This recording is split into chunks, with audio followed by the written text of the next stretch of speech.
because you're getting old and you're becoming forgetful. It's because there's power. There's a lot of power in writing things down.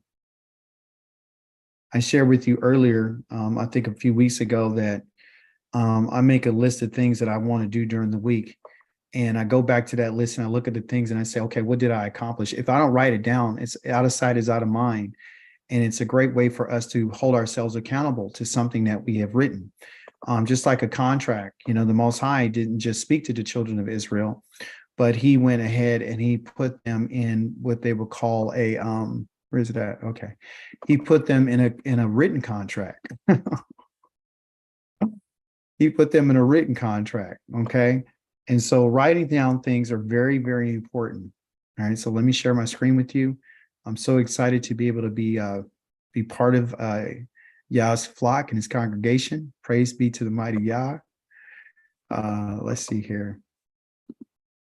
Oh yeah, I also want to give out what they call what do they call it? A disclaimer. I want to give out a disclaimer, okay? Come on. Why is this thing always doing this? Let me see. I want to give out a disclaimer. The disclaimer I'm going to give to you is this. Often I tell people, I say, look, I want you not to take it personal. Don't take what I'm going to say personal. I do want you to take it personal. I want you to take everything that I'm going to tell you today personal. Okay. Okay, I'm sharing the screen. Okay, good. Yeah, I want you to take what I'm saying personal. Can you see my screen? Yes. All right, cool. We got a lot of information to cover, so let's go ahead and unpack it. All right, so our word, because this is about learning, our word for our Torah portion is called kukah, right? And basically the kukath is dealing with pick the right color. Our kukath is dealing with the decrees. Oh, that's a bad color. Is dealing with the decrees of the Most High. Okay, that's what the kukath is. And I'm going to explain to you in detail what it is. Remember, I just said that if you write something down, then it has more power. The Most High has decided to use his words and to have them written, because everything that the Most High says is written. Nothing that Yah says is not written. Okay, he's a king, and he has scribes, he has individuals, okay, who write down the things that he says. Okay, his kukath, his decrees, have only been given to one family. Okay, and you can look this up in Psalms 147, verse number 19. It's only been given to Israel. The earth and the people on it who dwell in it don't have Yah's decrees. They've only been given to this one family. Okay. We're also going to talk about the devastator. That's what Balak's name means. It means a devastator. It means somebody who's going to bring about ruin and destruction. That's what he's about. Okay. So it's Kukath and Balak. Again, the question was, why was it so long, and was it a mistake? No, it's actually connected. The first letter that you find in that word Kukath is a letter Ket. Okay. This is what it looks like. Okay. Very simple to draw out. Just draw a line and then come across like here and then draw down. That's it. So you get a little writing instruction. It's called a Ket. Okay. Or Ket or Kate, depending on how you want to pronounce it, doesn't matter. And what part of this word, or this in particular letter, is the CH sound. That's why when we talk about the ku, kai, or the coke, we're talking about this CH. And then I might put this right here like this. Okay, coke. So you're going to get a CH sound. Okay. And it's like, okay, it's coming out from the back of your throat. Okay. It's literally a guttural. In the Hebrew culture, this letter represents a wall. So when you think about a decree, okay, which are called a kukath, singular, okay, excuse me.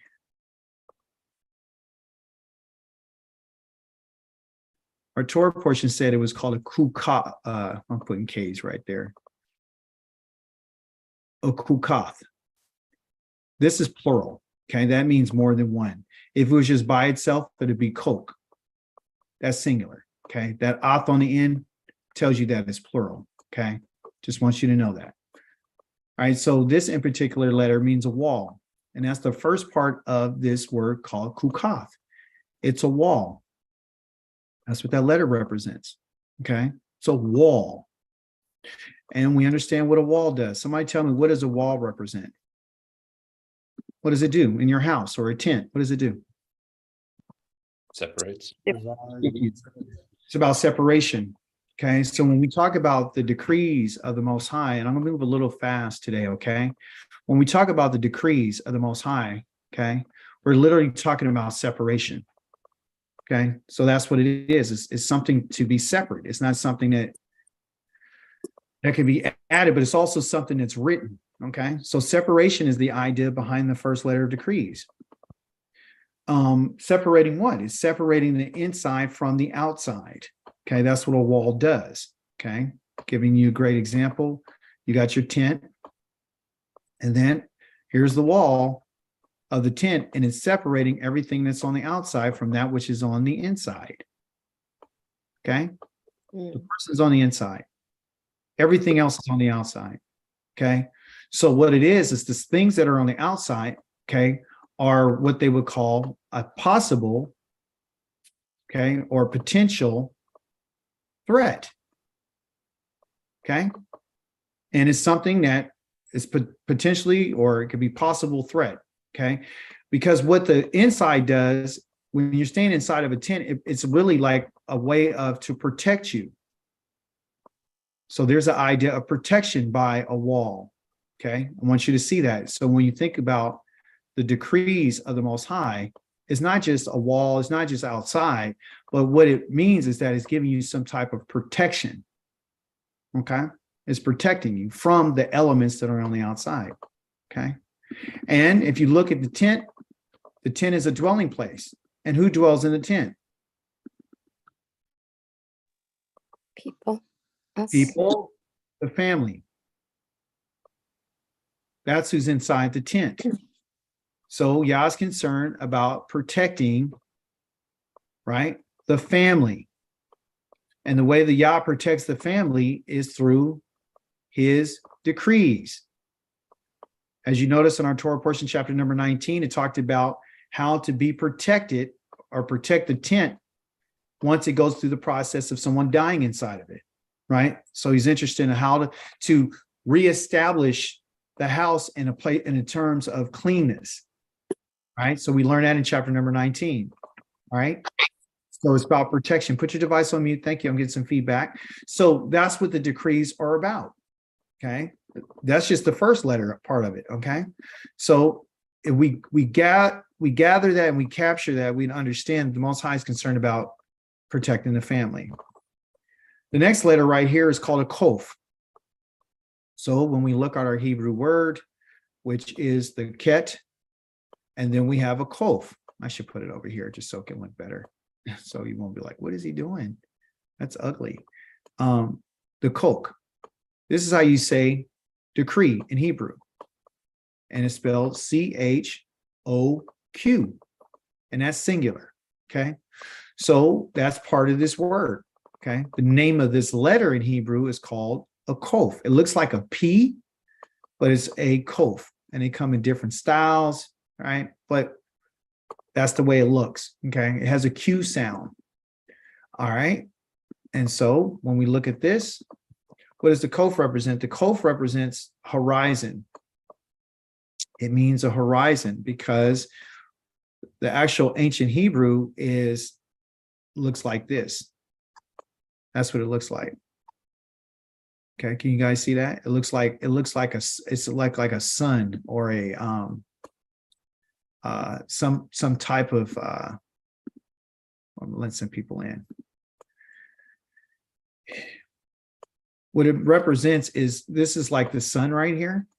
And then here's the horizon. So it's like the sun's coming over the horizon. You know how you can see when you start seeing the sun come up? I should do it like that. When you start seeing the sun come up, you see the sun on the horizon. Okay. So that's where light is starting to come in, right? So this letter means that. Okay. But also, too, this letter is named Kof, and it means horizon from an agricultural standpoint. It also has this idea of gathering. And what is a gathering? Well, according to what the pictograph is the horizon with the sun coming up, right? So what's going on is that light is starting to be gathered. You're starting to see some light. It might start off like this, and then it goes to this, and then finally the sun starts coming up, and then it feels like this, and then it just keeps going up and up and up and up and up, and all of it starts ascending. Okay. And then once the sun ascends, it goes on its cycle. Okay. It starts to be like a revolution. It starts revolving. Okay. That's what happens. So this actual letter has to do with the gathering of light. Okay. So that's part of the decree. Okay. And again, it goes back to calculating time. So again, the Hebrew on this is the kof.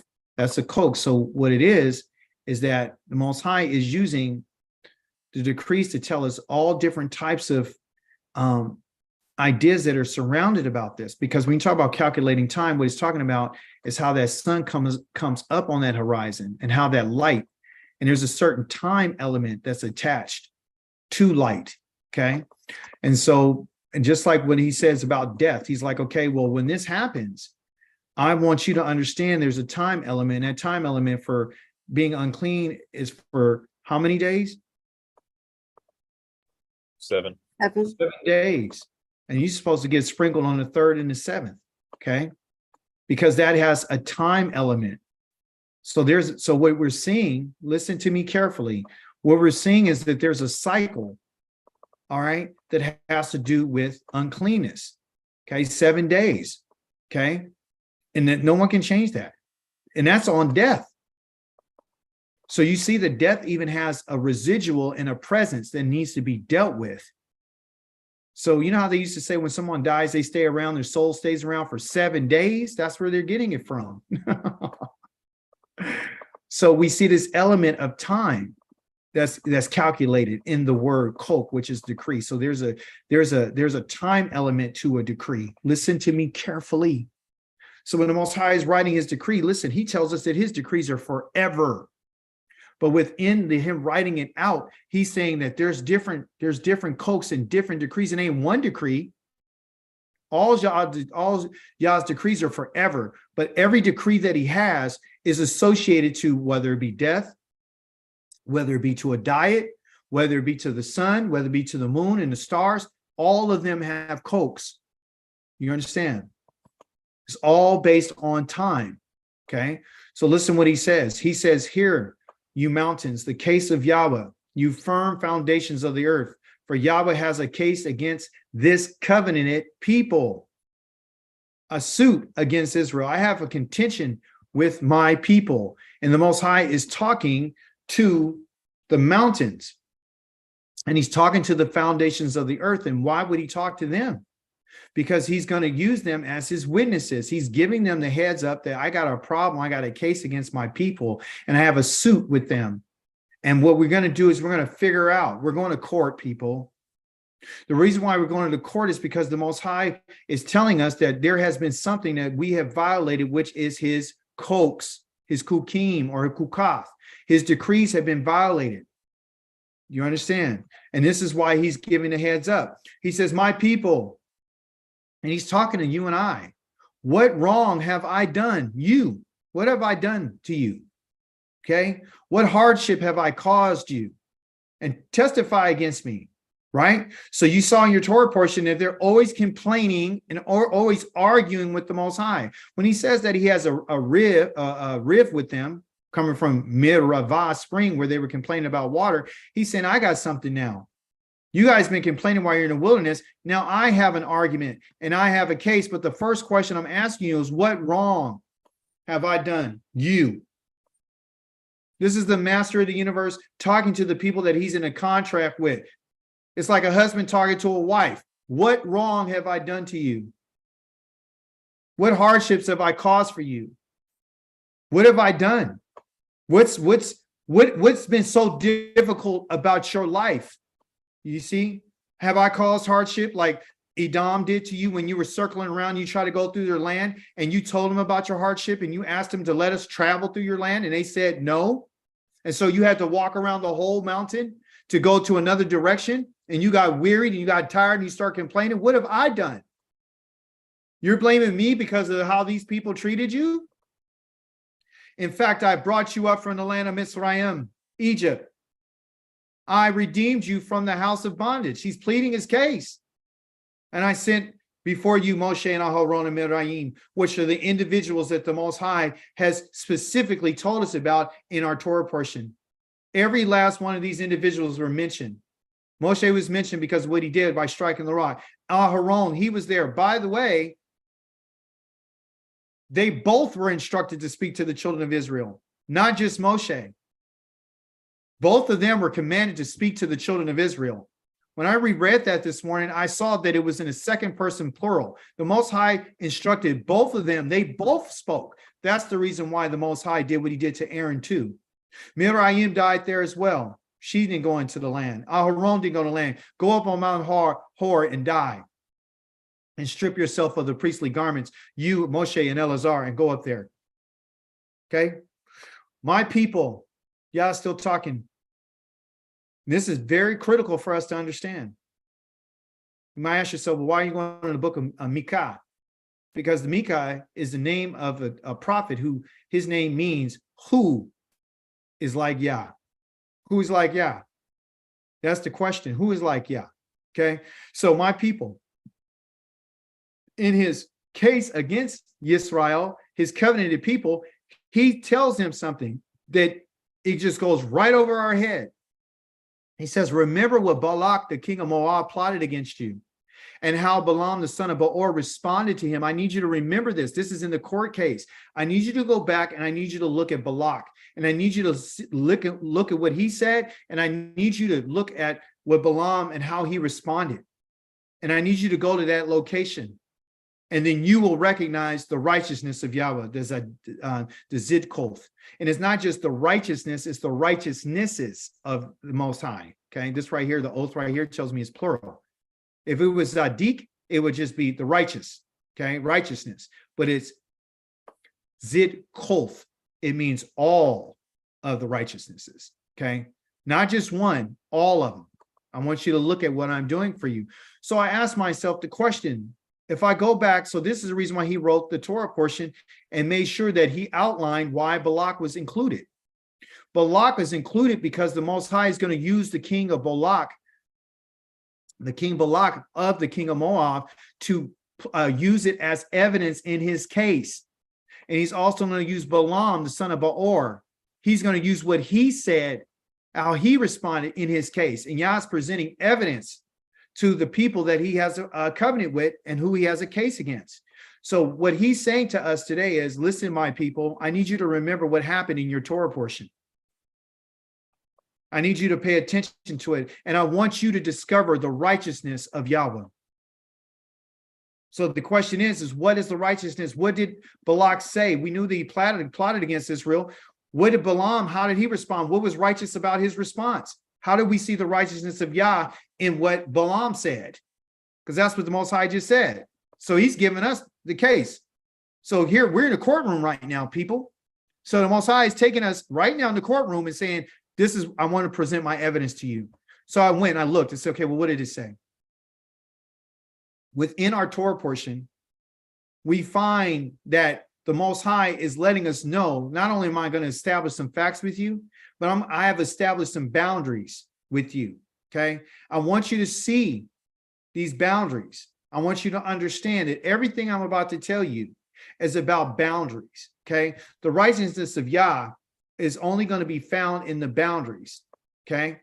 So listen to what, where's it at? Okay, that one went past there. I don't know why I skipped. When Balaam spoke, or he responded to Balak, this is what it said. It said, Elohim said to Balaam, do not go with him. You must not curse that people, for they are blessed. That's what Yah said. So when I looked at this, I was like, okay, so how am I supposed to recognize? He said, how did Balaam respond to him? He said, recognize the righteousness of Yahweh. So how do I recognize the righteousness of Yahweh?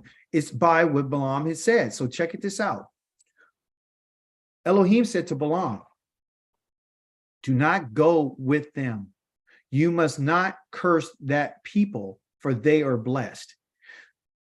The Most High told Balaam that the children of Israel are a blessed people. He told him, don't go. That's the first thing. Don't go with them. The princes of the king of Moab. Don't go with him, okay? Because you tell him that you can't curse these people. You can't curse these people, right? So the righteousness of Yah is not found necessarily in what Balaam has said, because Balaam said a lot of different things. The righteousness of Yah is found in what Yah has said. Okay, I know that I don't want to confuse you, because I just told you that he said, pay attention to what I told, or how Balaam responded to Balak. But you got to understand, what did Yah say to Balaam to make Balaam respond the way that he responded? Okay, if you read your Torah portion, you know that Balaam told Balak, the king of Balak, I can't go with you the first time. And we're going to go over that information, okay? But I wanted to set the foundation of the righteousness of Yah. The righteousness of Yah, everyone, is summed up in this, is what the Most High told him to do. Is what Yah said that allows Balaam to respond the way that he did. If Yah did not give him this order, this command right here, Balaam would have never responded the way he did. So the righteousness of Yah is found in the words of Yah, okay? And the reason why that is because Yah has established his decrees as boundaries. When he says that these people are blessed, that's telling you that this is something before me that can never be changed, because decrees are written. Israel as a people is written down as being Yah's special anointed people. Israel is established as a blessed people. Israel is always going to be established in the Most High's eyes as a people who are set apart from everybody. So when the Most High gives us these decrees, and they're his boundaries. So how does a decree come? It comes by Yah speaking. You see? So Moshe took the rod from before Yahweh. Now, this is an example of Yah's command, okay? In our Torah portion, we find that Moshe took the rod from before Yahweh, as he had been commanded. Moshe and Aharon assembled the congregation in front of the rock, and he said to them, listen, you rebels, shall we get water for you out of this rock? The Most High gave him a command to follow, and that was something that he says, listen, this is what I want you to do. And he didn't. As you notice, he hit the rock 2 times. What's in question here is not necessarily what Moshe has done, or is what the Most High said. So, for example, I'm going to ask you a question. What 2 actions are most important to Yahweh?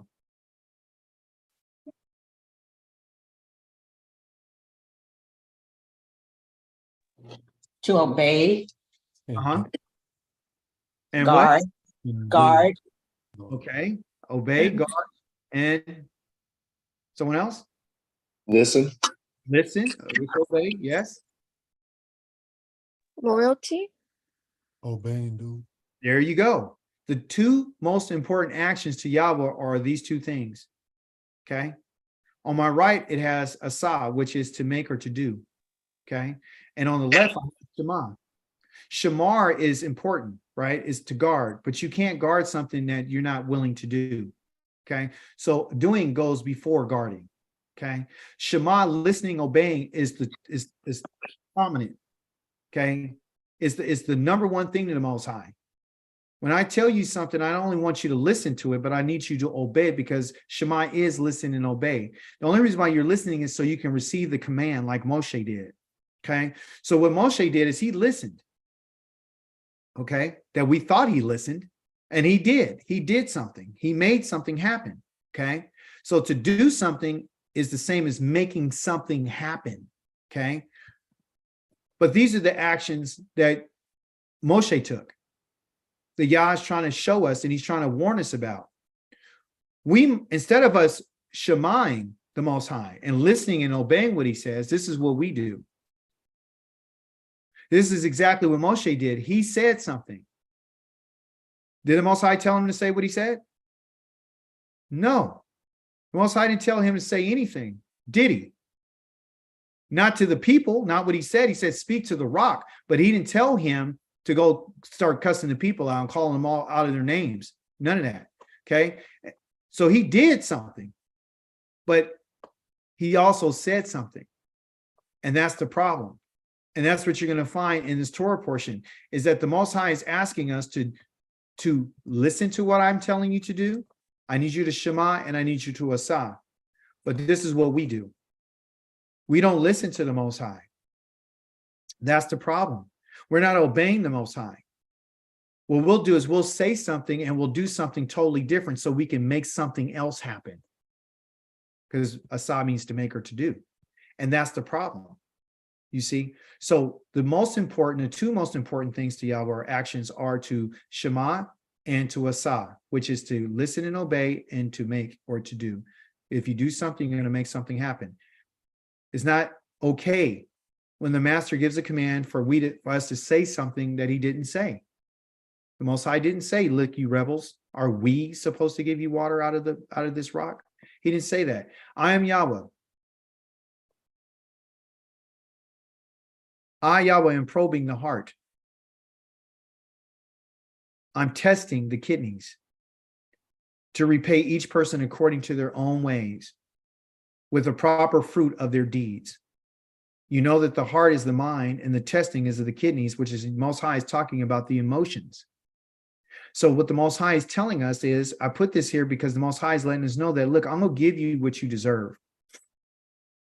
A lot of people said Moshe was, he's most humble. He never made a mistake. But the biggest mistake he made is he didn't sanctify the Most High before the children of Israel. And to say the least, the Most High caused him to be put in that position because the Most High wanted to test him. The Most High is probing us. Okay. When he talks about probing the heart, he's talking about probing the mind. Yah is testing us. He's testing us based on our emotions. So what he'll do is he'll put us in a position to find out whether or not, right, are we willing to do what he says? And secondly, do we have the emotional ability to handle it and to do it? So a lot of times we want to say things and we want to act like we're listening to the Most High, but emotionally, we're not doing what the Most High says because we let our emotions overrule and control our personalities. And we let our emotions get in the way of following what Yah has said. And so the Most High knows what a person's doing.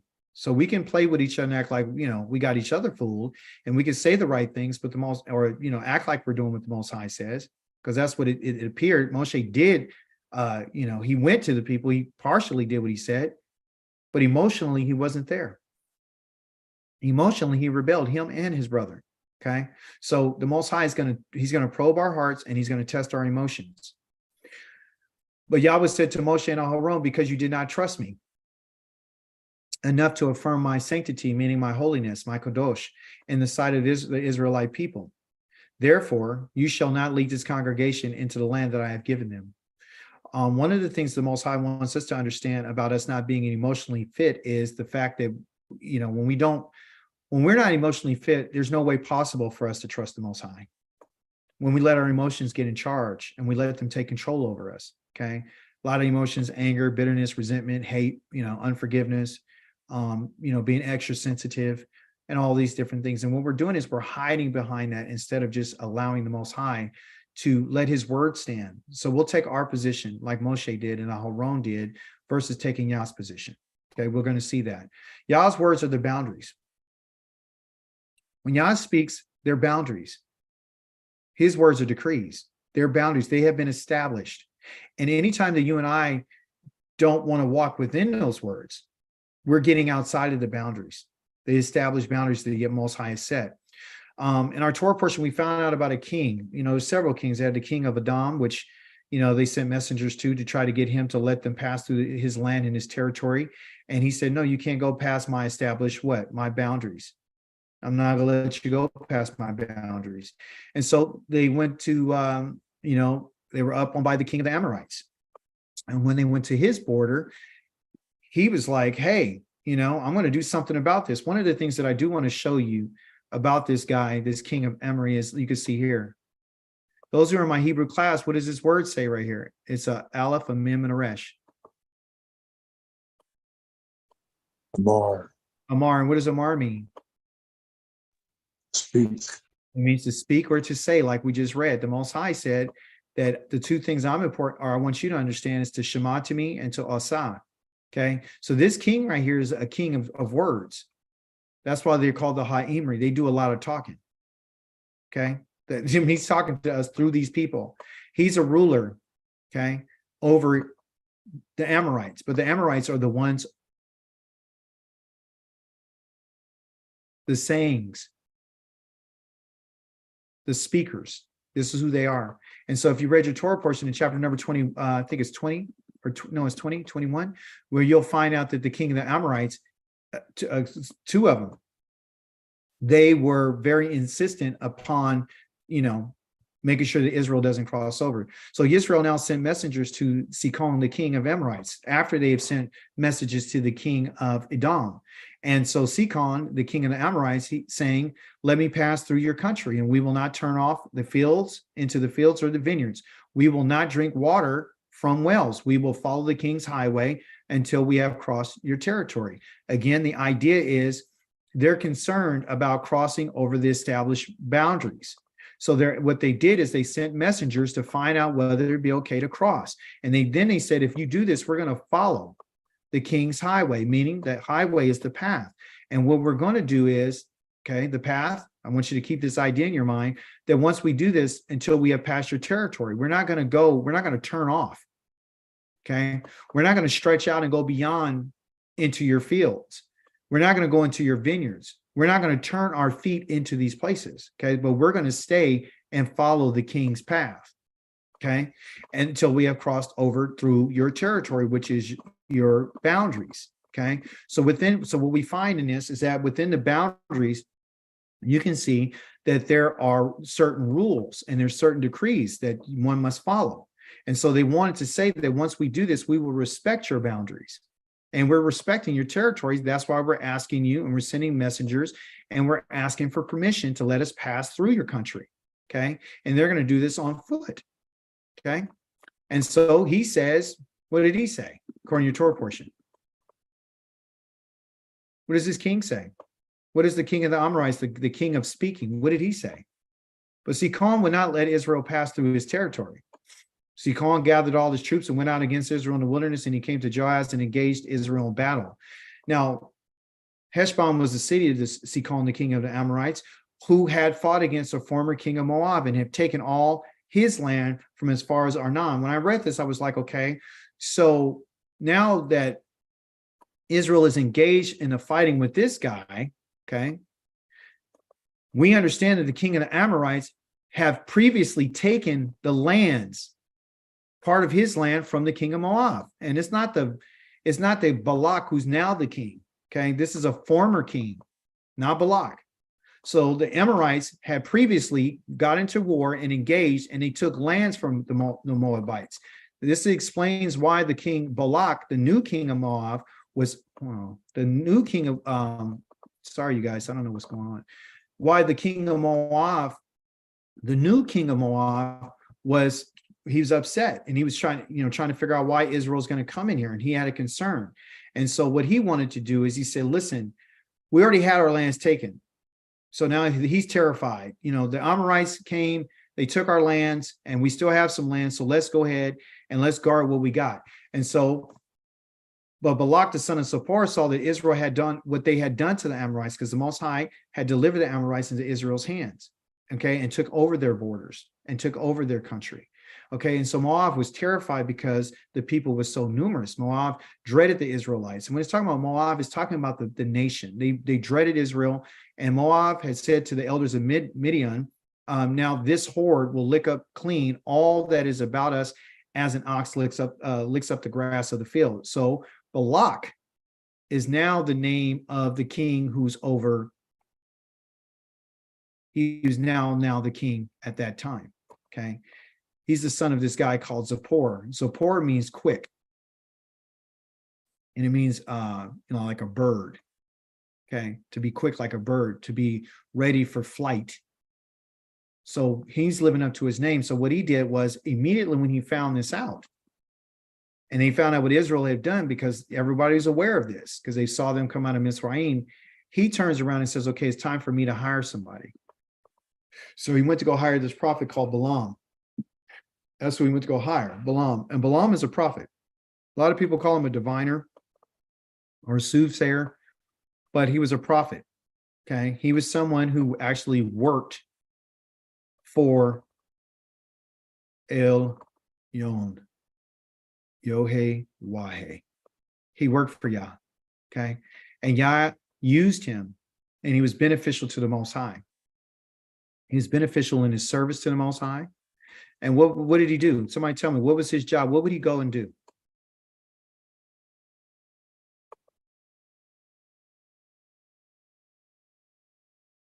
He would go and he would curse people and he would bless people. Okay. That's what he would do. And within his name is found this idea of called Baal Am. And Baal means not of, and then here Am means people. So Balaam is not from the people. He's not of the people. Okay. He's separated from the people. And that's why they were able to identify him and say, okay, his job, we know about him. He's done this before. So now what we're going to do is we're going to employ him. We're going to hire him.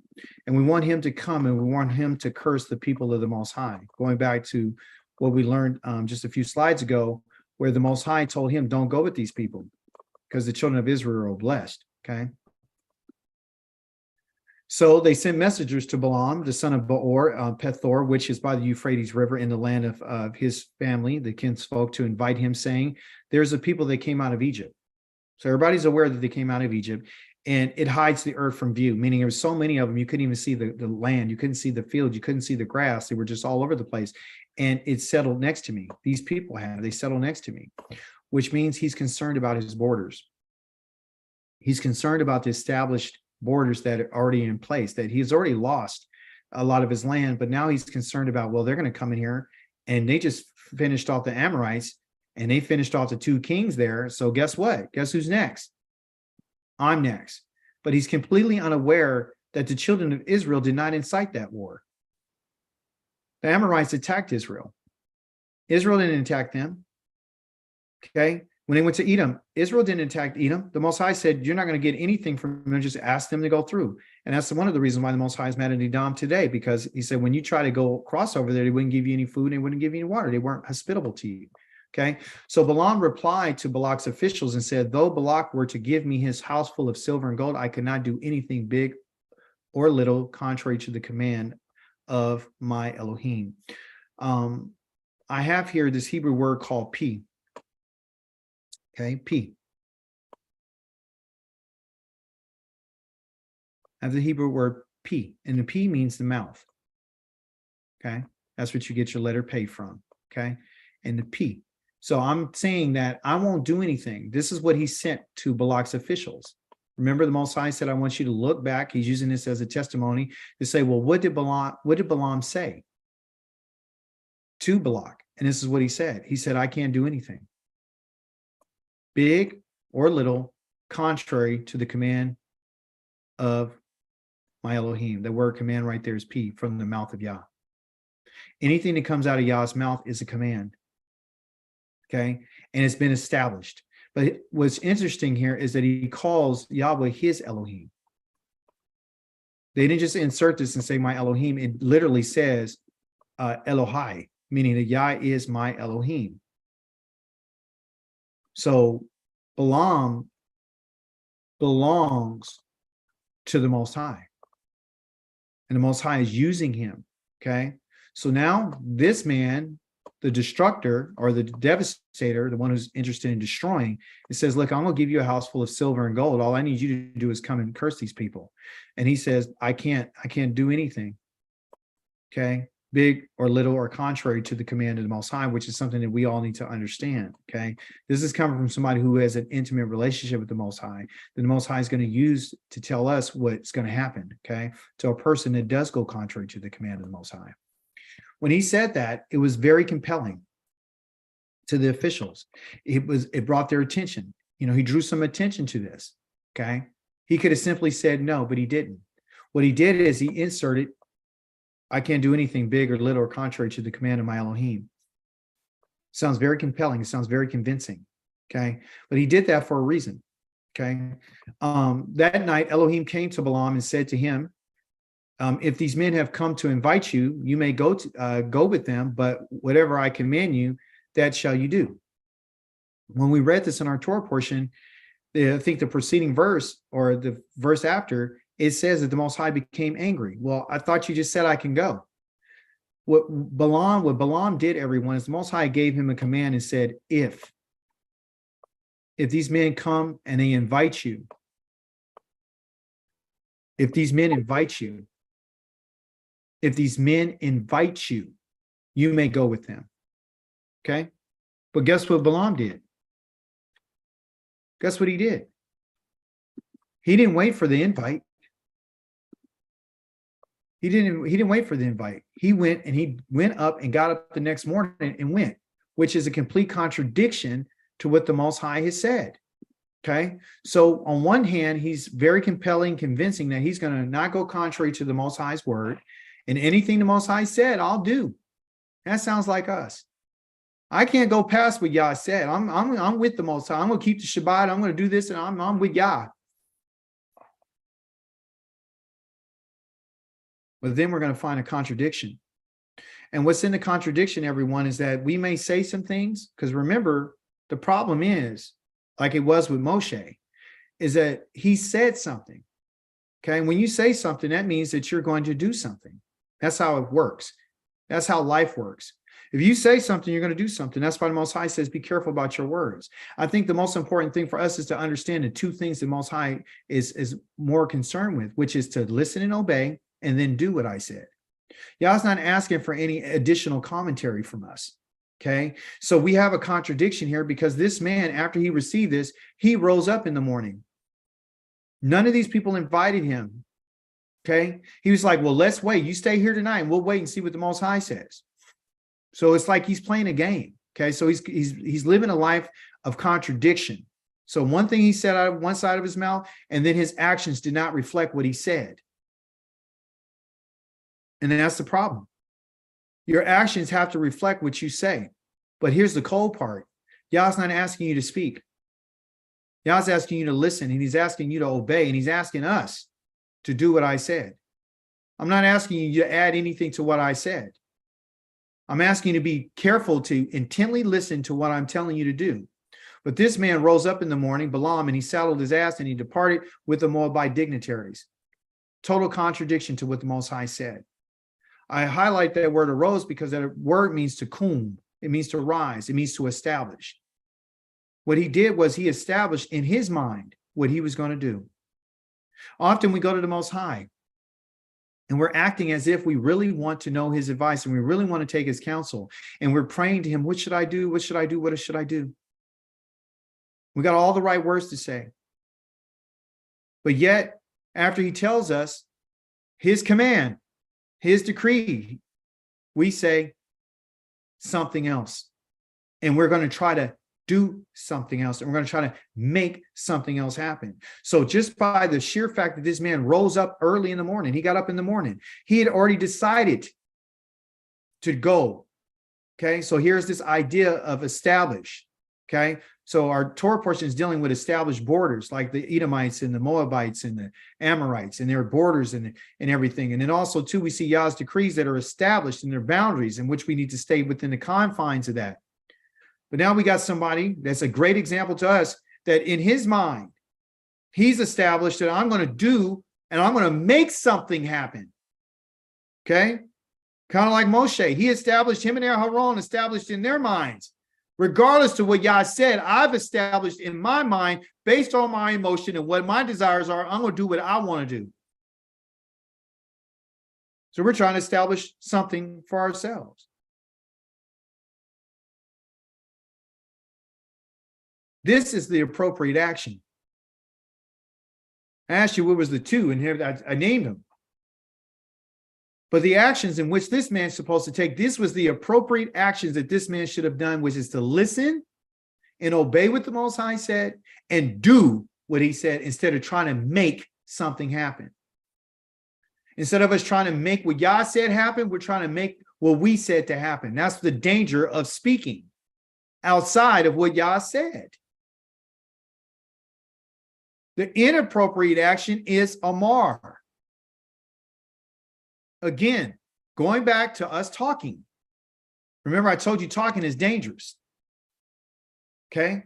So what we do is we have these self-talks with ourselves, and we try to justify our behavior and our actions. Speaking and saying something outside of what Yah said is inappropriate. It's an inappropriate action. We should follow the command of the Most High. If he tells us that the Shabbat is from this time to this time, that's the appropriate action, is to listen and obey and do what I said.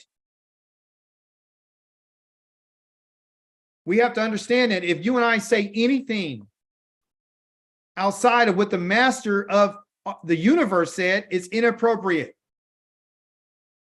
God doesn't hire people and send people and who work for him to be his people for them to tell him what to do. This is the problem with our people. This is the problem in our homes. This is the problem on our jobs. This is the problem in our relationships. Is that we don't recognize the authority and the roles that we went over last week, where people just won't accept it. So we take the inappropriate action. We become presumptuous. We fail to observe the limits and the parameters of which is permitted and which is appropriate. When Yah gives a decree, it has its limitations. This is what I said. I said to you, Balaam, I told you if they invite you then. But no, you get up in the morning and you go do what you want to do.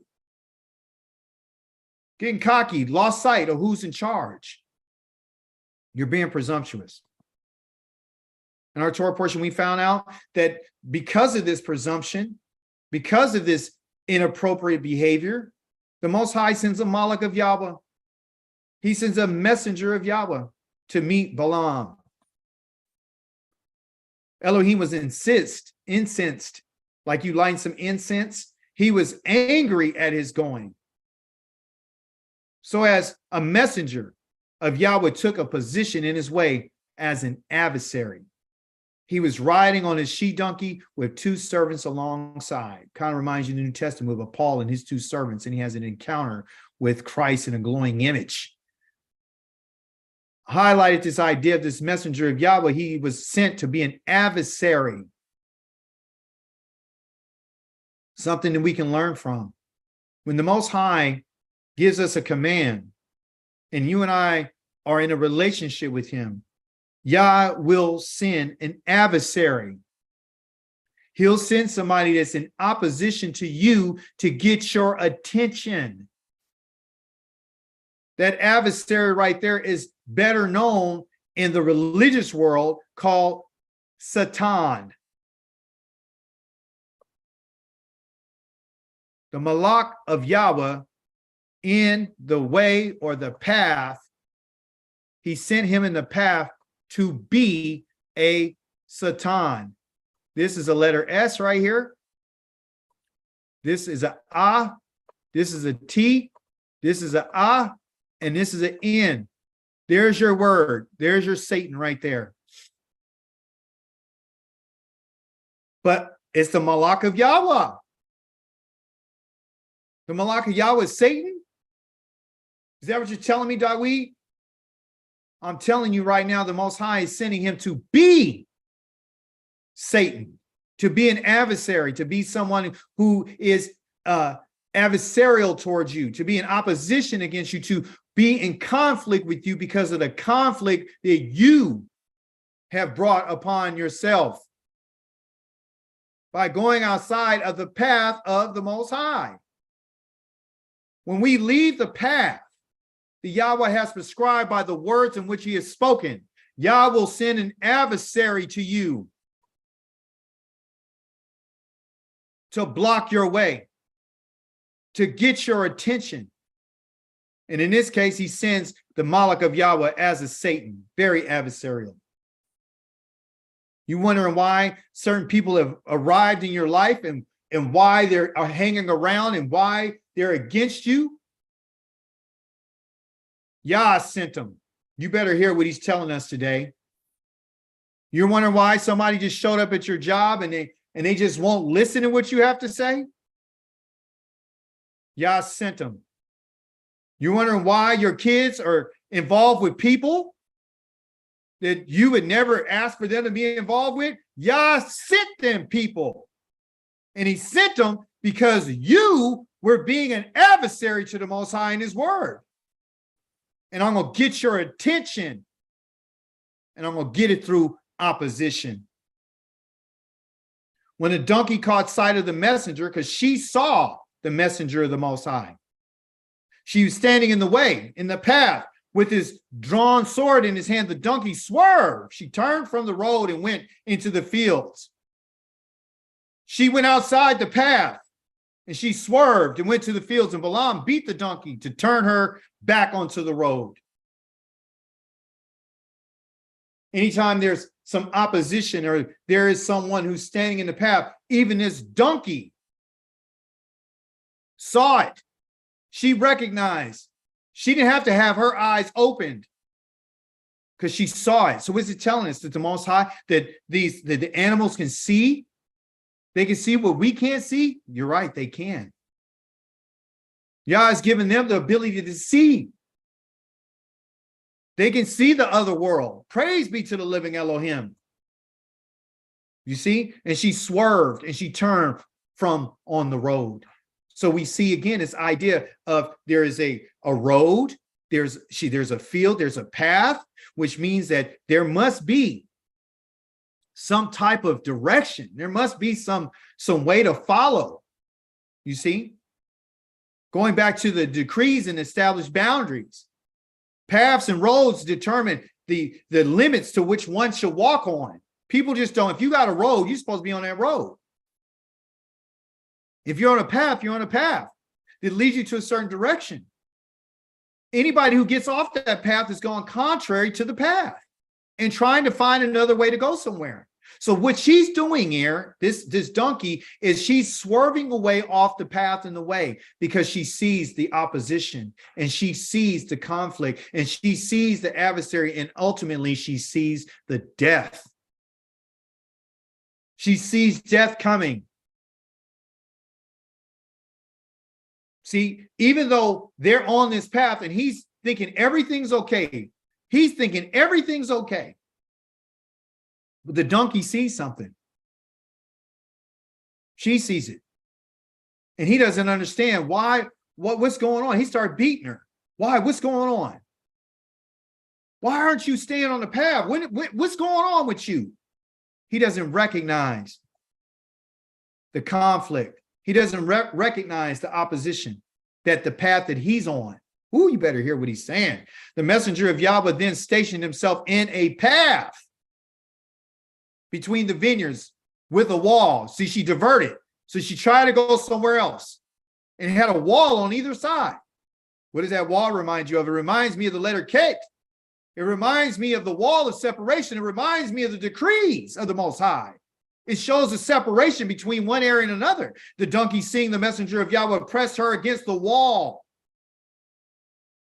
and squeezed Balaam's foot against the wall. Foot representing the direction in which one turns. Yah hit him where it counts. I'm going to hit you because I told you don't go unless you're invited. So she smashes his foot against the wall. Against what? Against the decree, reminding he still don't get it. So he beat her again. Remind you of this striking of the rock that Moshe and Aaron did. He struck it twice. Wham! Hit it again. Wham! Now we see Balaam striking her twice. Wham! Because she went off the way. Wham!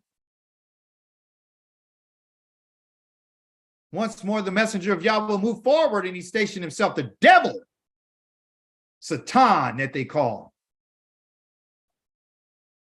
Standing there, the messenger of Yahweh, the Malak of Yahweh, the one who Yah has used as Satan, is stationed himself on the spot so narrow that there was no room to swerve to the right or to the left like the commandments.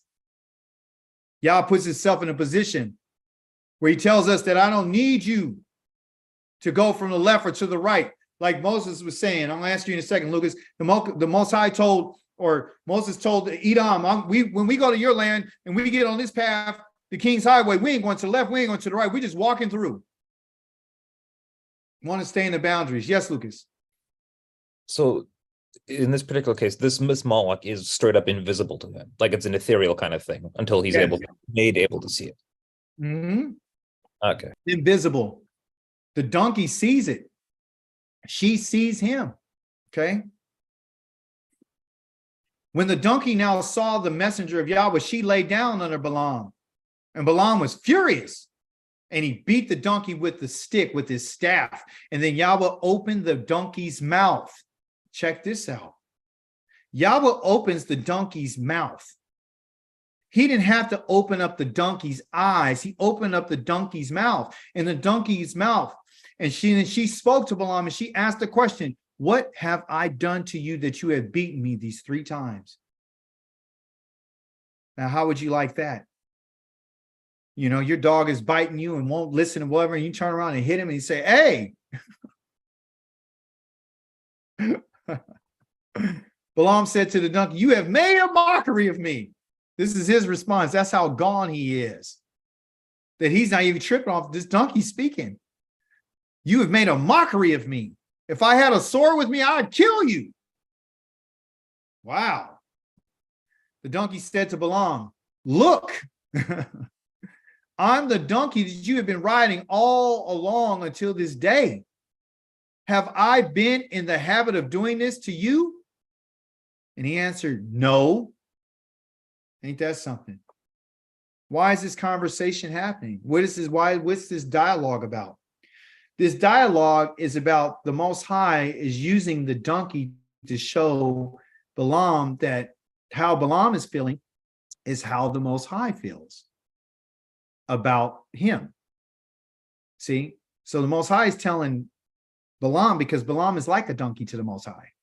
The donkey, it's called a thon. And a thon is a donkey, and it means to be hired, to do a work and to do a service and to be beneficial to the person that it's working for. So Balaam was like a donkey to the Most High. Okay. And Most High was using Balaam and whenever he needed to use him. That's why he said he called him my Elohim, Yahweh my Elohim. And this Most High used him. So now the donkey is saying, hey, have I ever done this to you before? He's like, no. So the donkey's saying, I've never left the path. I never left the path. I've never done anything outside of this. There must be a reason why I'm doing what I'm doing. Okay. And the Most High is talking to him through this donkey, right? Trying to get him to understand, right? That normally you would do what I tell you. Normally you would follow the way I'm telling you. He's talking to us today. Normally you would sometimes you do what I tell you. You'd be on the right path and you'd be walking the way I told you and everything. And all of a sudden, now you become a mockery to me. What do you mean? She asked him, well, why are you doing this? He said, because you become a mockery to me. Okay, so listen to this. That word mockery comes from a Hebrew word called alal. This word is used several times through the Hebrew scriptures. Okay, and it means to act severely towards. Okay, and we're going to break this down. When it talks about acting severely, okay, the severity is found in these 2 letters. Okay, the towards is this one right here. Okay, but it's severe because there's 2 of them here. Okay, and I'm going to explain it to you. So alal is the name of the word. A-L-A-L. Alal. Okay, and what it means is this. So this means to act severely. It also means to make a fool out of somebody. Balaam says, you're making a fool out of me because you're not listening to me, because you're not staying on the path. You understand? So the Most High is communicating and telling us, listen, when I speak and I say something to you, and I tell you what I said, and I'm leading you in this direction, when you don't do what I tell you, you're making a mockery of me and you're making a fool of me. You're saying that I just said something to be saying it. You're not respecting me and you're not respecting my authority. It's like a master and his servant.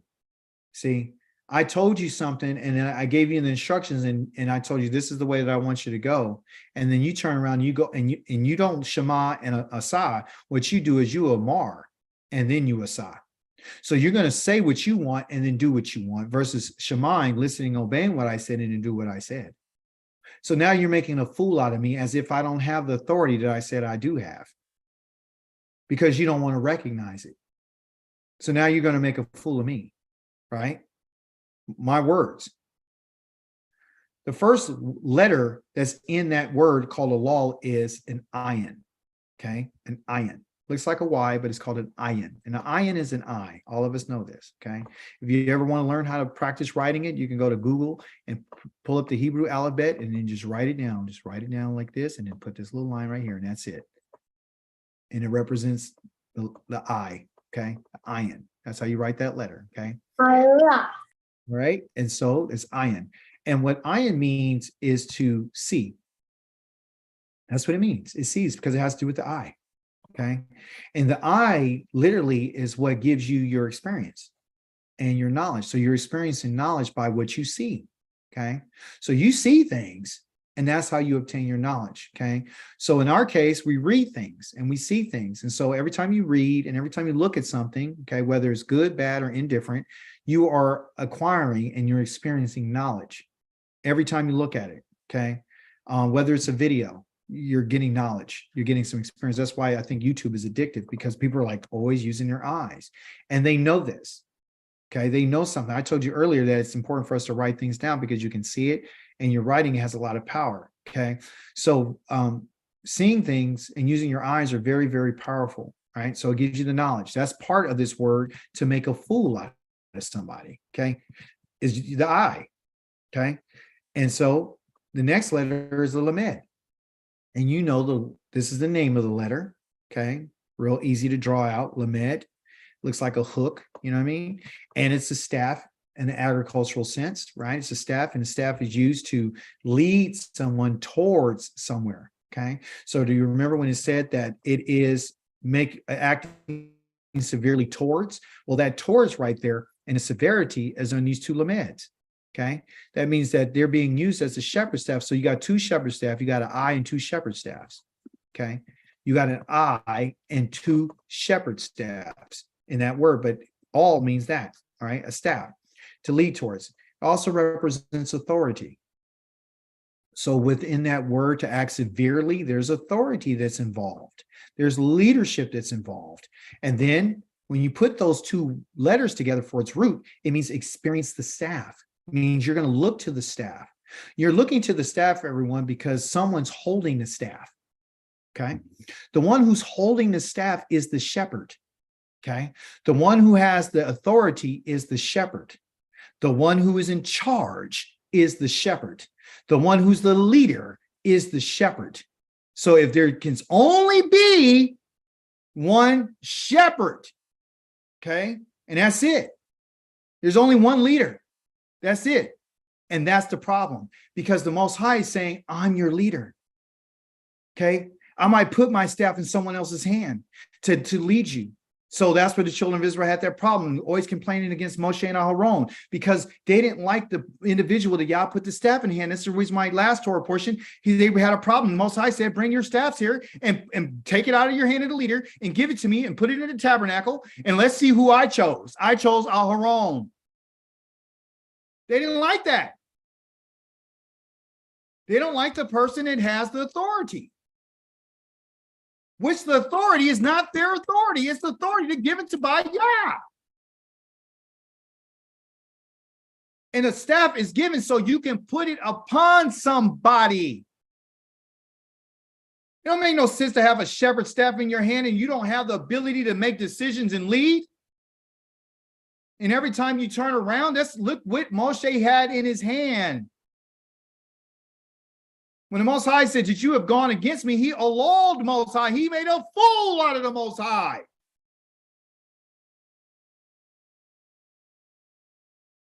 He acted severely towards the Most High.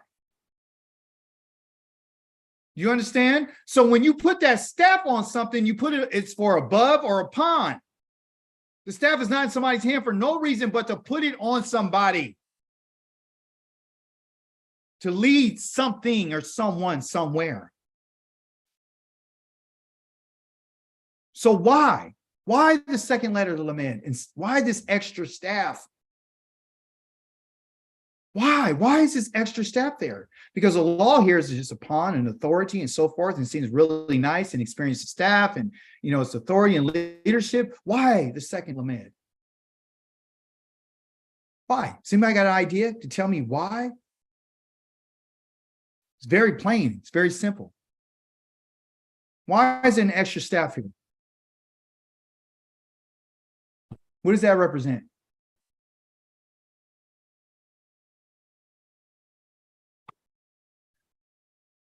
It means that you and I and Moses and Balaam and everybody else says that I'm going to take, and instead of me just doing your authority and looking at your authority and going by your leadership, what I'm going to do is I'm going to add my own staff to what you just said. I'm going to do something different. I'm going to say something different than what you said. I'm going to do something different because I'm going to make something else happen. Because I'm so emotionally charged. I got to get what I got to get off of me. Irregardless to what you commanded me, I got to be concerned about my self-interest.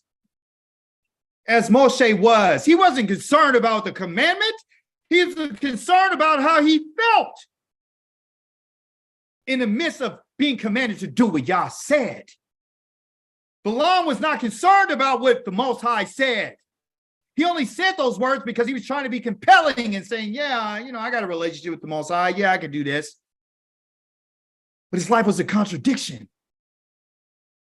because he got led by himself. That's that other staff. There's only one shepherd, and that's Yah.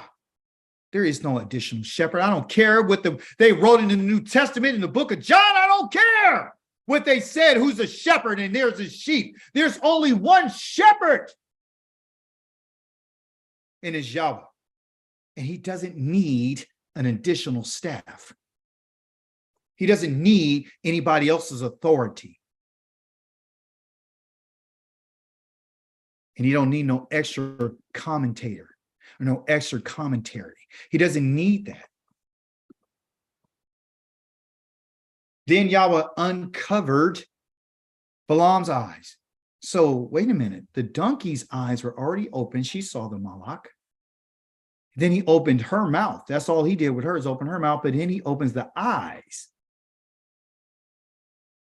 And he's Balaam's eyes. And he saw the messenger of Yahweh standing in the way with his drawn sword in his hand. And thereupon he bowed right down to the ground. When it talks about his eyes being uncovered, everyone, it is this iron that's uncovered. When the Most High finishes having us have an experience like Balaam did, he'll use an adversary. He'll use Satan to bring upon opposition in order to get your attention so that he can't open your eyes so you can see what Yah has said. That's what a messenger is. A messenger is to deliver a message, which is the word of Yah.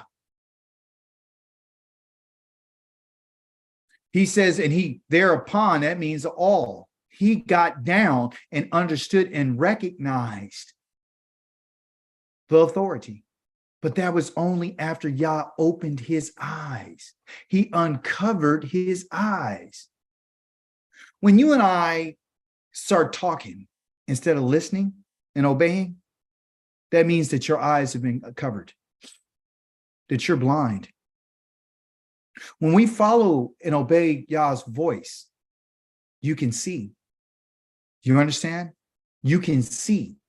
The moment that you and I do the inappropriate action, we cover our eyes to the truth of what Yah has said. This man clearly went outside of what Yah said because of his own self-interest. The messenger of Yahweh said to him, talking, giving a message, why have you beaten your donkey these 3 times? It is I who came out as a Satan. I put it in its proper translation. I have come out as a Satan for you. Okay? For your way is repulsive to me. That's Yah's message. The messenger is saying what Yah had said. This is not yo hey why hey. This is a messenger of Yahweh. I'm delivering the message. I'm asking you, why have you beaten your donkey these 3 times? It is I who came out to you as Satan. She has nothing to do with it. It was me on behalf of the Most High. But your way, your path, the direction that you've taken is repulsive to me. Is disgusting to me. And also too in the Hebrew, it talks about it's called a precipitate, okay? Meaning that the actions that you have taken, because Yah's talking to Balaam, is that the actions you've taken were they were unknown to me, because you've never done this before. Kind of like what the donkey said, when have I ever done this? When have I ever done? Haven't I always done what you said? What's the problem? Okay. This is something that's new. There's something that you've never done before. And when we go outside of what the Most High said and we get on another path and we choosing something other than what he said, Yah says it's repulsive to me. It's disgusting to me. It's abhorrent to me because you're trying to make a fool out of me.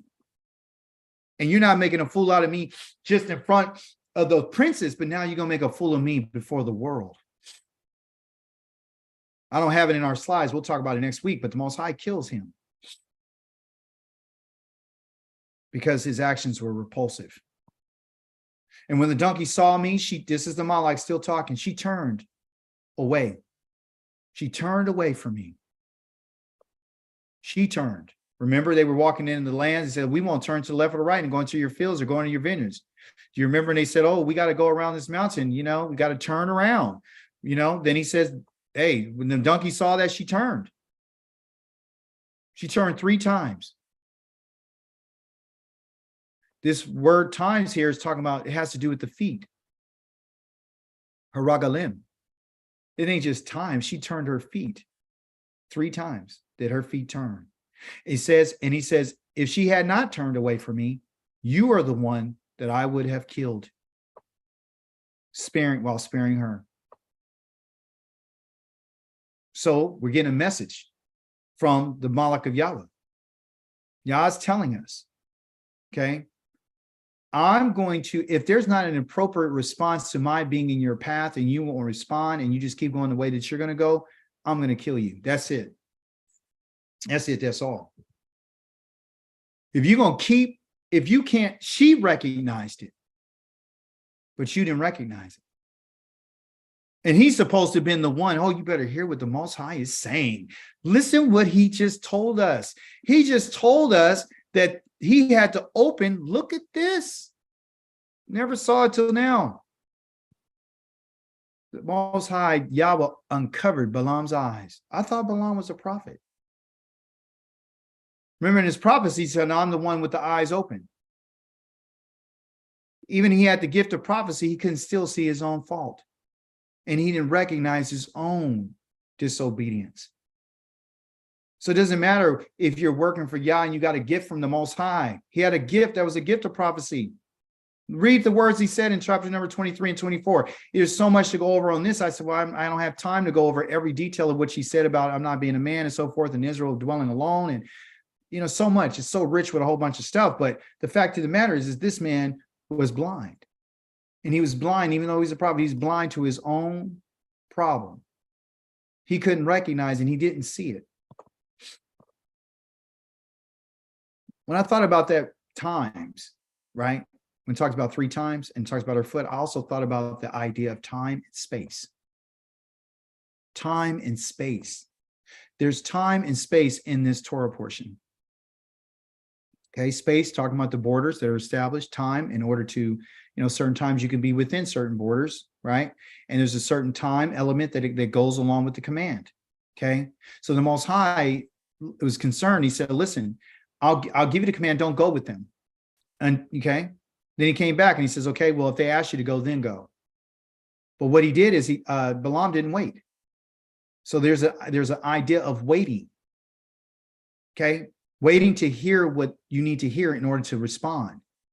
And that's a lot of times what we don't do is we're not waiting to hear. What we do is we just respond. We don't give the command enough time. Okay. And so there's a time element, there's a space element that's found within the words of the Most High and within the Kukim. I mean, when you think about the decrees of the Most High, he associates them with time. Going back to the word kok, which has to do with the ket and the kof, which is that letter that has to do with the that letter right there has to do with what I call the calculation. The calculation of what? Of time. Okay. And this right here, again, is the wall of separation, and it put it together is called a decree. So there in the decrees of the Most High, he tells us like, okay, this is the kok, right? So when you talk about a calculation of time, going back to the 7 days when you're unclean, I need you to cleanse yourself on the 3rd and 7th day. And then for a certain time element, my decree says that, you got to wash your clothes and wash your body, and you'll be clean until the evening, which has to do when the sun rises and when the sun sets. There's time in there. And there's a space meaning that you need to be separated from that which is clean. Okay. Yah's koks also have to do with the time that he says even his moedims are koks. They're decrees. Okay. So there's time. Like today's the Shabbat. Okay. Set a time. It's a set apart time. And it's a decree. See? So when you say decree, you can't separate the decrees outside of the Torah because it's part of the Torah.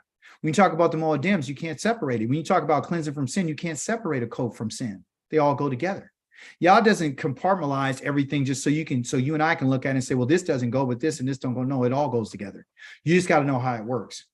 Okay. So Balaam said to the messenger of Yahweh, I've erred. Okay. That word right there, erred, is mean I've sinned. I've sinned. I've sinned. I've missed the mark. I've erred. I've because I did not know. I didn't know that you were standing in my way. Right? I know that you were in my path. I didn't recognize you.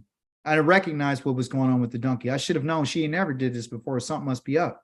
But when you're concerned about your own ambition and you're concerned about your own desires and your own self-interest, you really don't care what's going on around you. You need to open up your eyes and pay attention to what's going on. He said, if you still disapprove, I will turn back. That turn back right there is shuv, and shuv means repent. That means to repent. So the idea here for us to learn is that you might say, I don't know anything. I've erred. I made a mistake. I didn't know. Remember, told us in Leviticus chapter number 4 that even if you don't know, you still sinned. Even if you didn't know it's a mistake, you still got to repent. You still got to turn back. You see, so this story is here to let us know that even when you cross the boundaries that you shouldn't go. See, so just not only establish boundaries, but it has to do with the pathway. When I'm on the path and there's a problem, I'll put adversity in your way. When you're operating outside of the boundaries, I'm going to let you know. When you're outside of the path that I put in front of you, I'm going to let you know. When you go past a certain place that you're not supposed to go, I'm going to let you know. People have a right to guard their boundaries. There are certain boundaries that you're supposed to set. You're supposed to establish boundaries with everybody. Establish some boundaries with people and your friends and your family. Establish some boundaries with your children. Establish some boundaries at work when it comes down to you being their leader. Establish those boundaries and don't let them cross those boundaries. Because once they cross the boundaries, they've lost respect for you and they're going to make a fool out of you.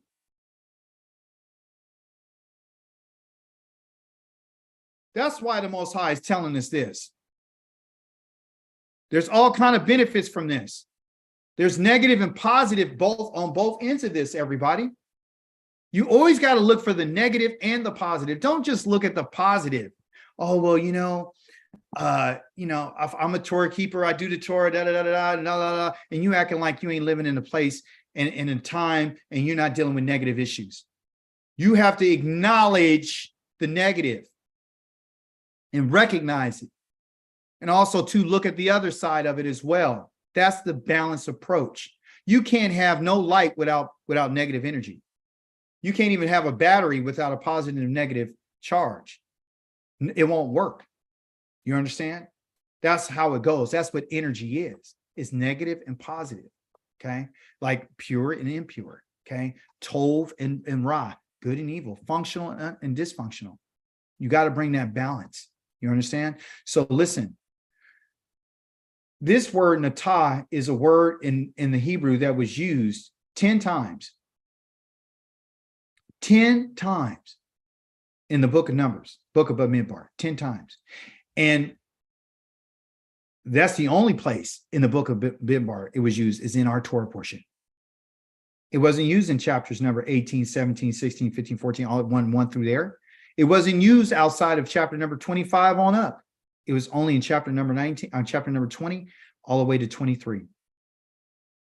That word was used 10 times in that segment in our Torah portion, only in our Torah portion. This word, natah. And natah goes back to everything that we've been learning about. Okay. It means to stretch out of the way. Remember the donkey, she would go out of her way. That word was used. Okay. Balaam went outside of the way the Most High told him. That was used. When the children of Israel had to turn and go around the mountain of Edom because they wouldn't let them walk through the territory, that word was used. And this is what caused their frustration because they had to be stretched out of a way. They were looking forward, going into the land and heading towards there, going towards their destination. And then they got sidetracked because nobody wanted to cooperate with them. But they had to respect their boundaries. See, but even though the boundaries are there, it doesn't mean that you can't show kindness. They could have shown them kindness. But knowing the people of Israel, knowing how disrespectful they are, knowing how they are, more than likely, they probably would have violated those things. Who knows? But this word was used only in our Torah portion, 10 times. Stretch out of the way on the path. What does it mean? It means also to be influenced, to go off the path. That's what it means, to stretch out. The negative here, it can be negative or positive. Remember, you can be negatively influenced or you can be positively influenced by natah, by the words, by the command. See, so what it is, everyone, is a battle between the wheels. It's a battle between the mind of Yah and your mind. It's a battle between what he said and how you feel. This is what the battle is. You see, so often people get influenced by how they feel, not by what Yah wrote and not by his decrees. Okay. Also, too, when you stretch in something else, you're extending it. It means to extend past something. Okay. Negatively means you got outside of the boundaries. That means you've exceeded the limitations and the parameters in which were set for you. That's the negative. But also, too, there's a positive that I'm going to share with you about extending past the boundaries. Now, listen to this. As the king of Israel, Melech David, has stated and told us, listen to what he says. It's found in Psalms 119. Now we're going to talk about this positivity, okay? Positivity. We're going to talk about the positive aspect of stretching out, okay? In the book of Psalms 119, there is 176 verses, okay? 176 verses right up here. There's 176 verses, okay? And you're going to divide that by 22. and you're going to get 8. Okay. I'm going to explain these numbers to you. Okay. The 22 are the Hebrew letters of the Aleph. Oh. Come on. The Aleph bet. 22 letters. Okay.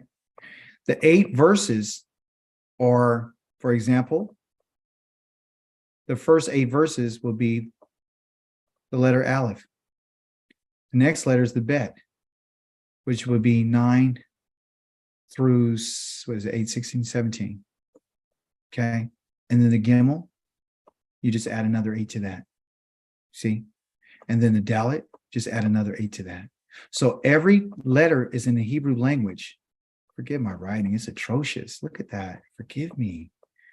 Every letter in the Hebrew alphabet has 8 verses. It has 8 verses. Okay. Each one of the 8 verses, he begins verse number 1 off with the first word with an aleph. The second verse, he begins that word off with an aleph. The third, he begins with an aleph. The fourth, he begins that word with an aleph, meaning the word has an aleph as its first letter in that word. So, Psalms 119, verse number 1 is Asher Aish, meaning blessed is the man. Second one is Asher Aish, blessed is the man. And then the next one has another word, Eth, the next letter has, father or something, right? So he's using I guess they call that a acrostic or something. I don't know the term, but what they're doing is he's breaking out the Psalms in these letters. And that's how you come up with 176 verses, because he used 22 letters of the Hebrew alphabet, and in each one of those 22 letters, he gives it 8 verses, and then that gives you 176. Okay, total verses. It's the longest psalm there is. Okay. Within this psalm, I'm going to take you to verse number 33. Okay. Which has to do with the letter Hey. Okay. This is the name of the letter, is Hey. It's very easy to write out if you practice. It has just a few lines, line number 1 and line number 2. That's it. That's how you make a Hey. A line down and come across here and just draw down like that. And in English, it'll be a letter H. So you can kind of see some similarities there a little bit. If I was to put that right there, it kind of look like a H, So that's the letter Hey. Okay. And that's the name of the letter. Okay. The next part of this is that the Most High uses this letter. When this letter is used in front of a word, more or less a verb. Okay. So there's the Hey that's used for in front of a noun, and it's considered a direct object marker as the or the. And then if it's in front of a verb, it means that it's causative, meaning like if you see this letter, he's saying, I'm causing something to happen. Okay. So that's what you're going to see in the Hebrew. You're going to see this letter as a causative because it's used as a causative. Okay. You've been in my class, you know that a causative is that this is something that only the Most High can cause to happen. Okay. So in this text, David is saying he's using this letter in the Hebrew alphabet to ask the Most High to cause some things to happen. Okay. Because he understands something. Okay. Causative means that if you okay, I'll say this. You cause somebody to wear clothes. Freaking my handwriting, this pen. If you cause somebody to wear clothes, what did you do to them? You put clothes on them. Yes, so you literally dress them. Okay. If you cause somebody to eat something, what did you do? You fed them. You fed them. You understand? So what David is asking everybody is the Most High to do something. Okay. So if he's asking the Most High to do these things, okay, then it's clearly understood that David doesn't know how to do these things. See, you're not going to ask someone to do something or help. You're not going to ask somebody to dress you if you know how to dress yourself. You're not going to ask somebody to feed you if you don't know how to eat yourself. You're not going to ask anybody to do anything for you if you know how to do it yourself. So that's part of this in particular psalm in this section right here, okay, which has to do with our Torah portion.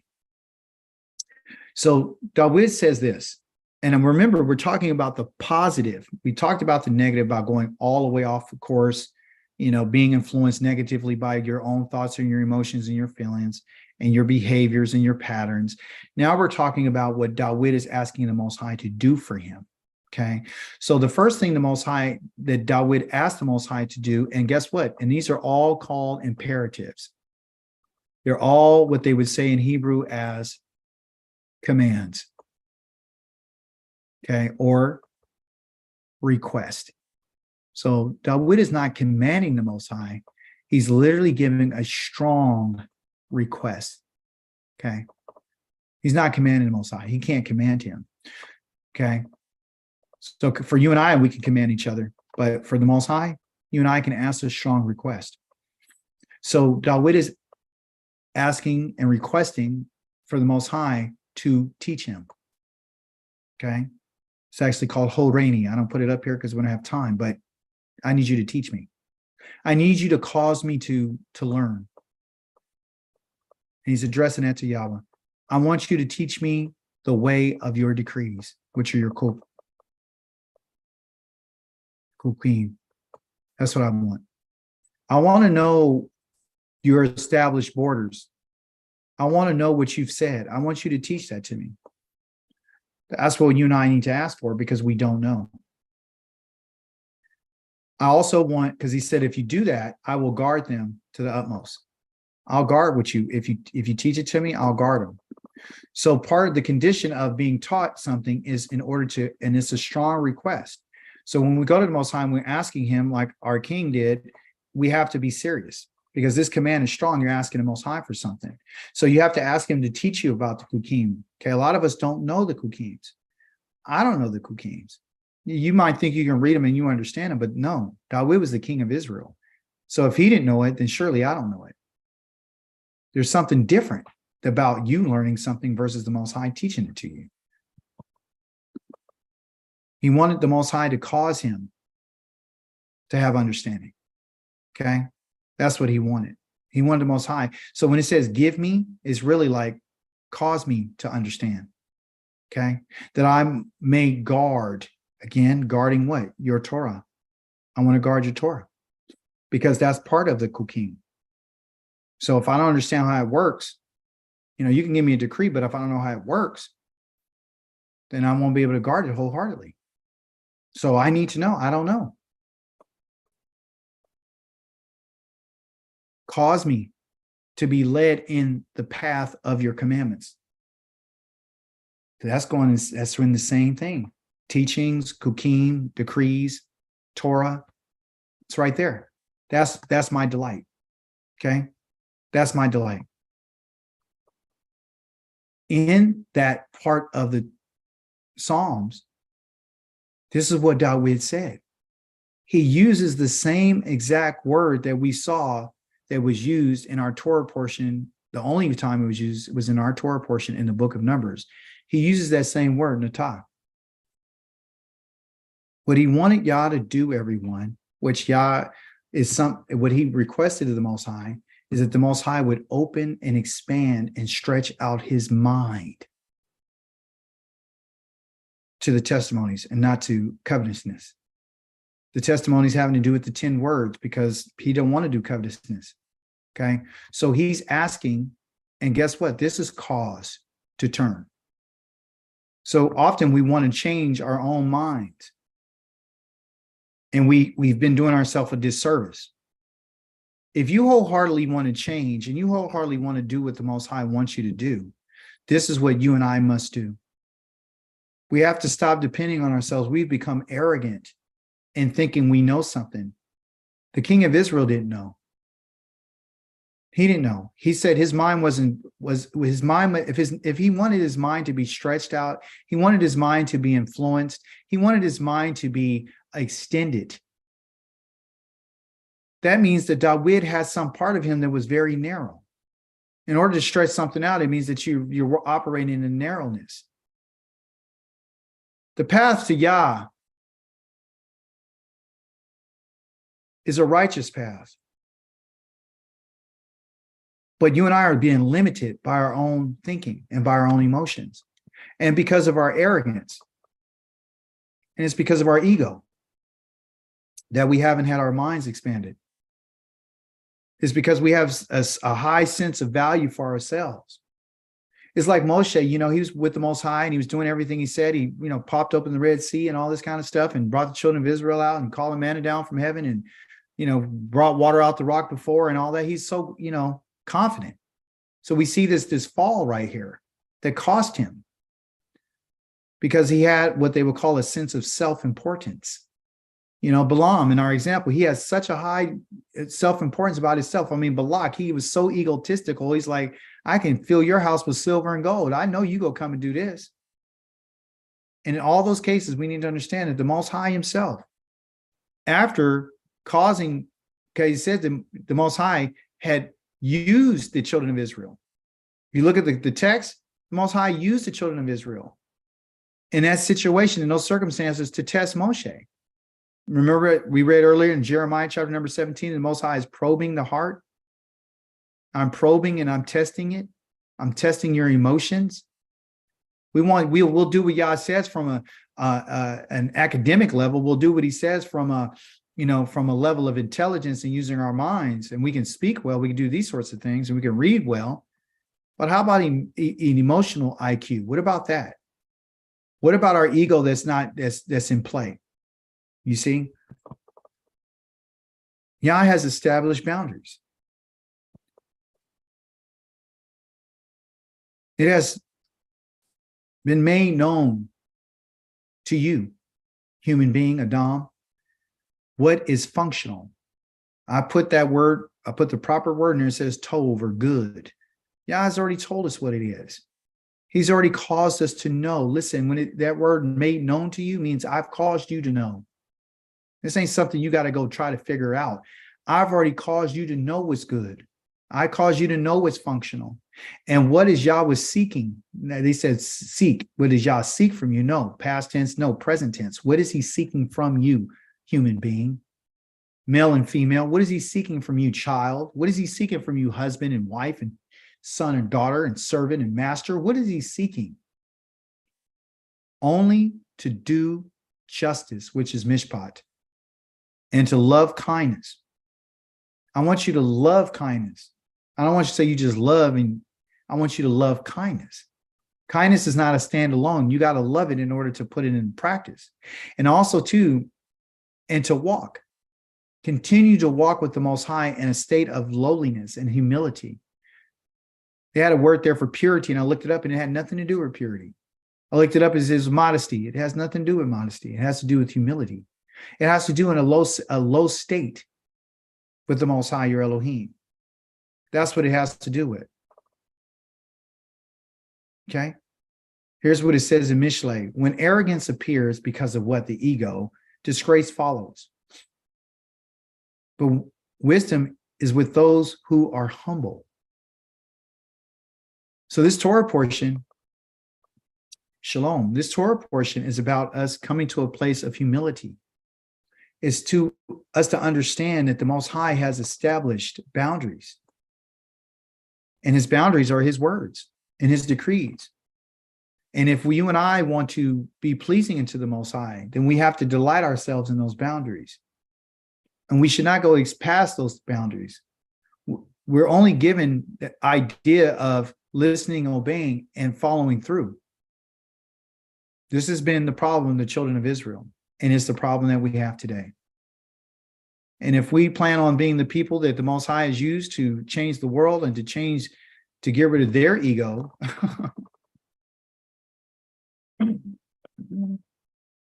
then we got a lot of work to do.